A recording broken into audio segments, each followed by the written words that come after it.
Up next, Journal, an electronic magazine. Join us as we focus on the issues and events that affect us all. Journal is written, produced, and directed by the Women of Censor. 1979-1980 has been proclaimed as the International Year of the Child. All nations are to review the needs and rights of children everywhere. One of the principles of the Declaration of the Rights of the Child states that the child be protected against all forms of neglect, cruelty, and exploitation. Our program deals with children who are victims of all three. These children of the night are victims of neglect by their families, by schools, courts, social services, and by society in general. They are subjected to cruelty and exploitation by institutions, by their pimps, and by their customers, or tricks as they're known on the streets. These streets are in every city from New York to Los Angeles.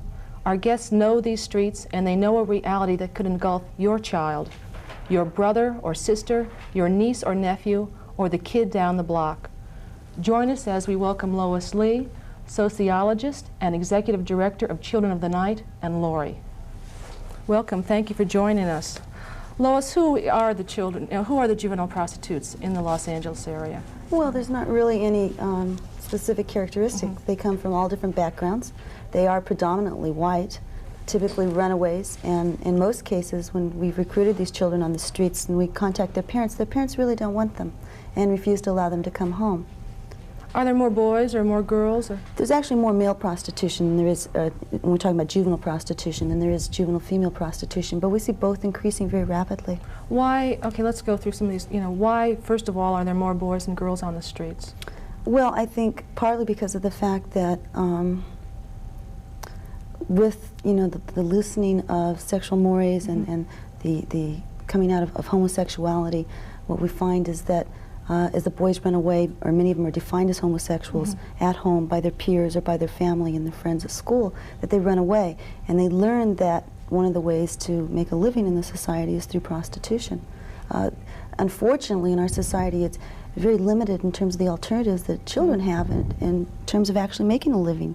Most companies don't hire kids under the age of 18 years of age, so that when they're not involved in school, they're actually going to get involved in antisocial behavior, and because they can't be absorbed by the employment market, we find how many kids are on the streets in Los Angeles at any given time who are involved in juvenile prostitution? In Hollywood, a minimum of 1,000 at any given time. 1,000 at any given. How much money are we talking about as far as what these kids make, and also where the money goes to? Well, for the boys typically do not have pimps, and many of the boys are involved in prostitution just for a place to stay or food to eat. And for the independence that prostitution allows them. The girls, all of them have pimps that are out there working on the streets. They can't survive without the pimps because other pimps will beat them up. We're talking about a lot of money when you figure, with your girls, you figure there's anywhere from 400 to maybe 500 girls out there on the street at any given night, and they're making an average of $100 a night. I say an average because some are making as little as 50, and some are making as much as $200–300.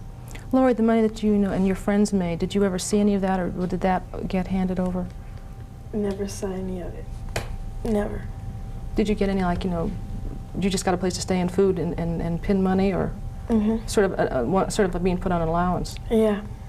He'd give us pocket money to go out with every night in case we got arrested, so we could call him. Always keep $1 worth of change, How did you get involved in juvenile prostitution? Well, I met this guy, and I was in the hospital, and I used to be able to go out, and I met this guy, and my girlfriend introduced me to him, and we had no idea he was a pimp. I never heard the word pimp before in my life. And he courted me and took me out, and this went on for about 4 weeks, and then he presented me with a problem. That he needed money right away, and if I loved him, I'd make him some money, and I really did, and so I did, and so I made him his money. Lois, is this usually how it works, the pattern that's set up?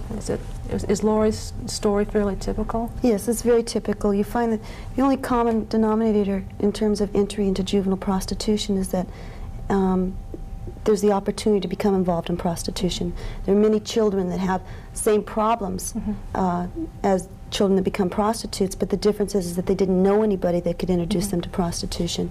And with the increase of pimps and the increase of of even the availability of prostitution in our society today. You find that more and more children are choosing prostitution as a means of surviving when they leave the home, or forced out of the home. Are most of the children forced out of the home? Yes, yes, most definitely. Parents have a tendency to say, I've done everything I can for you, I'm not willing to work through these problems, you're going to have to make it on your own. And we find this, you know, through our recruitment, and I'll say again that I was appalled by the fact that when I contacted their parents, that their parents really did not want them. Yeah, I wanted to talk about that a little bit. Is it that they can't handle the kids, or they feel at the end of their ropes, or, No. You know what it is? What is the bottom line? We live in a society where there's a lot of emphasis on commodities and on social status, and parents in many cases are more concerned about getting new carpet or getting a new car, buying a new house, rather than actually spending the money and the time and effort that it takes to actually raise children. What part does the media play in this? Well, you've seen films like Pretty Baby and other films on juvenile prostitution, and you can't really say which came first.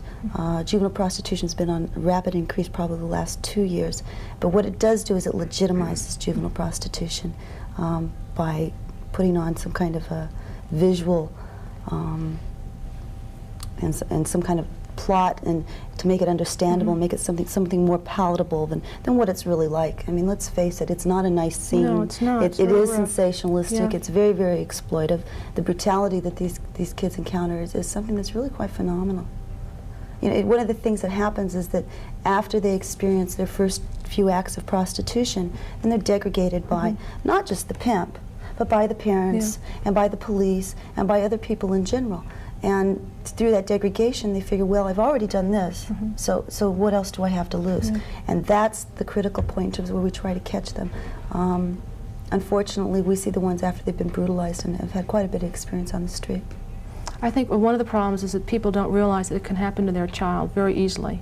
Oh, it can happen that it's not, that the children who are on the street now are not exceptions to the rule, that in some ways they're just regular American children who through one means or another have ended up on the streets, either by the media or by parents or by society in general. As you were saying earlier, I mean, there are no job training programs. It seems that the pimps are putting, at least the girls, through a job training program and giving them, unfortunately, a profession. Pimps are very, very sophisticated in terms of how they control and they dominate women. And we dealt with a case last year where a young lady who was not a prostitute, fortunately she had a very supportive family, had met a young boy at a discotheque, and he had taken her to an apartment and actually set her up to where a pimp got them in the car and was going to give them a ride, and the pimp and the boy she was with disappeared, and the pimp raped her. And she went to her sister's house because she couldn't face it with her parents. The district attorney refused to prosecute. And her parents actually called me, and I said, bring her into the office, and we sat down and we talked with people of law enforcement about actually what had occurred. And I tried to inform her that she was set up by this boyfriend, so-called boyfriend, and that he would try and maintain contact and get her in a situation again to where he could set her up with the pimp. Because once this degradation occurs, you know, it's something she says, well, she's lost all her self-respect and all of her hope, and they become involved in prostitution. And she really wouldn't listen, but because of the cooperation of her parents, that we could monitor the phone calls that were going into the home, she did slip out one time to meet the guy, and sure enough, he did set her up, and when she saw the pimp pull up in the car, she ran. And it was at that point she could believe it. But here's a young lady that lives in Hollywood with her family. Her family's like, there's other kids in the family. I mean, it's a nice family. But she herself could have been caught in that situation. Fortunately, she had her parents behind her. But we see very little of that. What is the attitude, let's say, of the pimps toward the girls and the young boys that come through? Well, they're there to support the pimp. And as I say, it's a very sophisticated game that they play. They play off on romantic involvement, emotions, and their woman's desire, young girl's desire to have a baby, per se. Their attitude is that they take all of the money, and they typically tell them that they're going to be involved in prostitution just temporarily until he can get enough money and put together a legitimate corporation and then have the child. Always the rationale that the pimp uses is that he's doing this only so they can go into legitimate business. A lot of brutality, a lot of, I don't know, just extreme, outrageous kinds of brutality, things that we've seen. Because we have a 24-hour hotline, we get involved in situations typically during crisis time. So it's, we see some pretty ugly things. Laurie, in your experience, you know, when did the so-called honeymoon end? You know, was it with the pimp? Was it right away, and then you were just thrown out in the streets and subjected to this? Not only you yourself, but also the friends you know, to this brutality. Well, after he hit me, I left. Yeah. Is that usually what prompts the girls to leave? Is just the beatings get too severe? Many times the beatings lock the women into prostitution and Really? into that Why is that? relationship. I don't know, it's very difficult to determine. I think it has to do with the loss of respect, and he redefines the reality such as that, you know, I wouldn't hit you except that it was your fault, and so she says, you know, he wouldn't hit me unless he really loved me, and or it was my fault. But it does lock them in many instances, and then it intimidates them to such an extent that many young ladies have called and said, you know, I'm scared to death. He said he'd kill me if I leave him. And they should, I mean, I would, in that situation, I can completely understand why they would think that. Okay, so, you know, you're out there and the pimp's got you. What happens with the police and the courts, you know? Or what happens when you're picked up because you're a juvenile? Do they jail you? They tell you, oh. See, many of the kids will say, Vice is not particularly interested in separating juvenile prostitutes from adult prostitutes. They're interested in prostitution statistics. So if someone under the age of 18 says they're an adult and they book them as an adult prostitute, they're processed through the adult criminal justice system, and they spend time in the adult facility. And then if they're back on the streets and the juvenile car comes along, the kids say, hey, my name's Mary Jane and I'm 19 years old, and if you don't believe me, check my record. And then that eliminates, you know, access that the juvenile car may have in terms of actually trying to provide some kind of intervention. But law enforcement themselves will tell you that they've called the families, and the families do not want these kids. I mean, I know what you're saying is true, but it's so hard for me to digest the fact that that was where the problem is. Okay, you know, so that the families don't want the children. What do we do with them? I mean, we can't give them up to the streets. How do you get them off the streets? Well, you know, because we provide crisis intervention, the 24-hour hotline, career counseling, court referral program, and education of the public.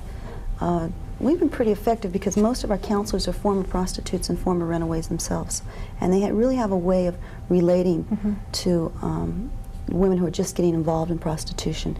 Like, for instance, Laurie has been staying with me for the last couple of weeks, and she has a couple of friends who are just about to get involved with pimps, and they're talking about maybe getting involved in prostitution, and Laurie's been really effective in terms of dealing with them and discouraging them from that. Yeah, I was going to say, how do you know, Laurie, when you talk to them, what do you say to them to perhaps, you know, get them from going down the same road that you did? I mean, you're obviously well on your way to starting a whole new life, which took a lot of courage and tenacity. How do you tell these people who are in a position where you once were? Just tell them what I've been through. Does that seem to be enough? Do they believe it and accept it? Yes, they believe it. More so, Lois, in our research, it's obvious that out of 3 million people in Los Angeles, you seem to be the only one who's got a program that is working, that's dealing with these children. And you know, Laurie, why has Lois been able to contact with the people on the street? You know, why can she deal with these kids and you and other people when others haven't been able to? Because she cares and she understands, and hardly anybody else does. They just write us off. She doesn't. She sticks with us. When we fall down, she picks us up, tries to put us back on our feet, and if we don't want to go, we don't go. But she's always there. There's not a coercive thing in the model that we use in terms of dealing with the kids. Many of them are very smart-mouthed and antagonistic, and we basically say, if that's what you want to do, fine. If you get in trouble, call us. And then when they get in trouble, then they call, and then that's when we can intervene, and that's when something can really be done. How did you get involved with Children of the Night? Well, originally I was doing research on adult female prostitution, and I'd done an analysis of 15,000 police reports filed by the Los Angeles Police Department. And I was more interested in political advocacy at the time, but through the hotline that I'd set up actually to collect data, I found that there was problems out there, that other agencies, that there weren't any social service agencies willing to deal with their problems. For instance, if you have a drug addict, you can take a drug addict into Department of Public Social Services and immediately have them put on Medi-Cal and probably welfare. You can't do that with a prostitute. The problem's not seen as the same. People say, well, how do we know she's not going to be turning tricks on the side? So there's a lot of things that have to be changed in the system, and it is a gap area. And my approach to it, because I did want to learn from them, was to go out and on the streets and actually spend time with the girls and ask them, you know, how does this work? I wanted their point of view, and they've taught me. How much money, I mean, you know, do you need to keep your organization going, or is it going so it's going the way you would like it to be, ideally? Well, we have a plan. Councilman John Ferraro is honorary chairman of our fundraising committee for Children of the Night, and he's been very generous with his staff and time in terms of helping us gain other kinds of funding. Our plan, ideally, is to set up a youth crisis center in Hollywood, which will be a way of bringing in the kids right off the streets and screening them and then sending them to a shelter, which will be, you know, in one of the secret kind of places. We would provide the transportation. And the shelter they can stay in for as long as it takes for us to do an assessment and also place them.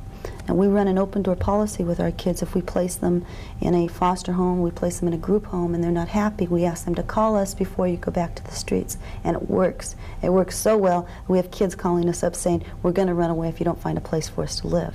And before they've hit the streets. So we're real effective in terms of that. But in order to set up a comprehensive program for the youth, it's going to take $500,000. We're going to give the hotline later in the show and also your address so people can write in with, you know, with their support. You know, Lori, with this program that Lois has instigated and is running so well, what do you think the chances are of a kid getting off the streets? It depends on how much they want to do it. They have to want to do it before she can do anything.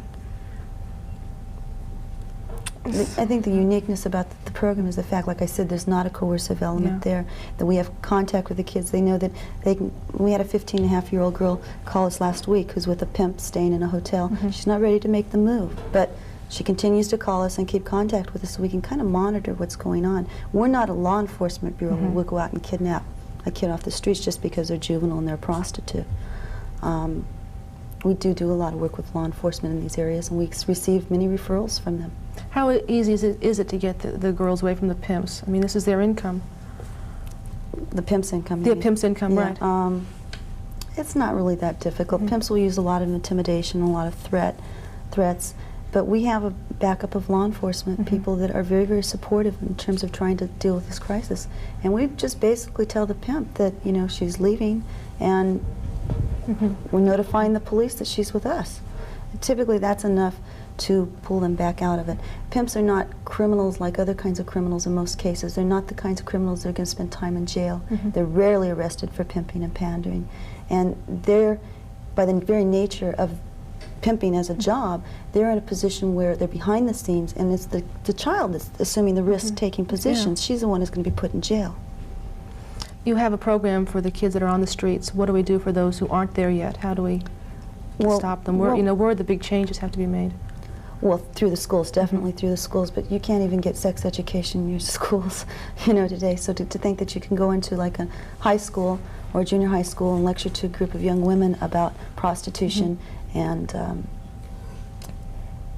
pimps and those kinds of things, it's absolutely ridiculous. We've had some success with some very upper class private schools where the kids tends to be a little more sophisticated and a little more worldly, and we don't receive the antagonism from those school districts.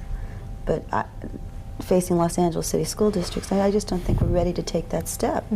All we need to do is actually set up a comprehensive program and work with the kids as soon as they're hitting the streets.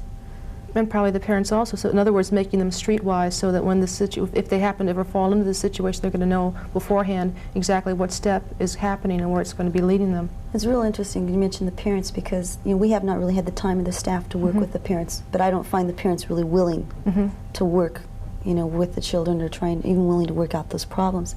And interestingly enough, the social workers that are working in these situations with child abuse and all the other areas where there's problems in the home, many of them just become so fed up and they say, just forget the parents, we've got to do what's best for the child. That's interesting, because I would presume that things like juvenile prostitution and things like child abuse, wife beating, the violence, the incest, are all interrelated. Oh yeah. And each one, I mean, it's okay. We're talking about this one problem right now, but you cannot separate them from the society as a whole. That they seem to play on each other, and yet, you've just stated that the parents themselves seem to be so withdrawn from this. And in many situations, it'll take years and years of therapy to work out the situation with the parents, where you actually have an opportunity to intervene in a child's life and maybe really make some changes, to let them know that somebody really cares about them and someone's really to put themselves out for them. And many of it, it's interesting because many of the kids that we do pull off the streets, what typically happens is they become very attached to the program and they want to work within the program and help other kids. Why do you think the juvenile prostitution has gone so in the last couple of years out here? The age seems to be dropping so much. Well, there's all kinds of reasons for it. One of them, they say, because the police are using police decoys, using female officers to arrest customers, that the customers are now looking for younger women. And we also live in a society where there's a whole lot of emphasis on youth. What is the age? I mean, we've been talking about juvenile prostitution, but what exactly The youngest is I've the ever age seen range? is 10. So it's like from 10 up to 17. That's the age range. What role does like business have in this? I mean, you know, traditionally businesses use prostitution as a way of intriguing their executives. Have they also lowered their age bracket, or are the figures not in for that? No, I don't think so. Yeah. One of the things, we get a lot of complaints from call girls and madams who their customers have called up and requested young girls, but they're not usually businesses. And it's very interesting because many of the businesses are regulated by different government organizations or government regulations, and so, and I think we talked about this the other day, that first you can't be a prostitute or have any kind of criminal record. First you have to be a nice woman and then be willing to do it. Yeah. You know? Yeah. So it's pretty idiotic the way that business and everything is set up, but we know what's going on in terms of business and the exploitation of women. Lori, what was your feeling towards your clients, you know, toward these men? I would presume they're mostly men. Or are they not? All of them. All of them were men. Were they mostly older or younger, or was it older? Older. Did you, you know, what were your attitudes toward them? Or just I didn't like them. Yeah. I really didn't like them. What would you say, Lori, for why you would think that the juvenile prostitute has become more attractive? For one reason, because they're younger, and most of them, I'll say 65 to 70% of all customers are married. And they want someone, like a lot of them have fantasies about their daughter or daughters or whatever, and a lot of them go into the juvenile thing. They want a really young girl. And also what Lois said about the police women, they're scared. And they go for the younger people, so they don't get exploited and arrested. You know, you have really turned your life around now. What are, you know, say 3 things that you want to do or that you plan to do with the rest of your life, which stretches in front of you?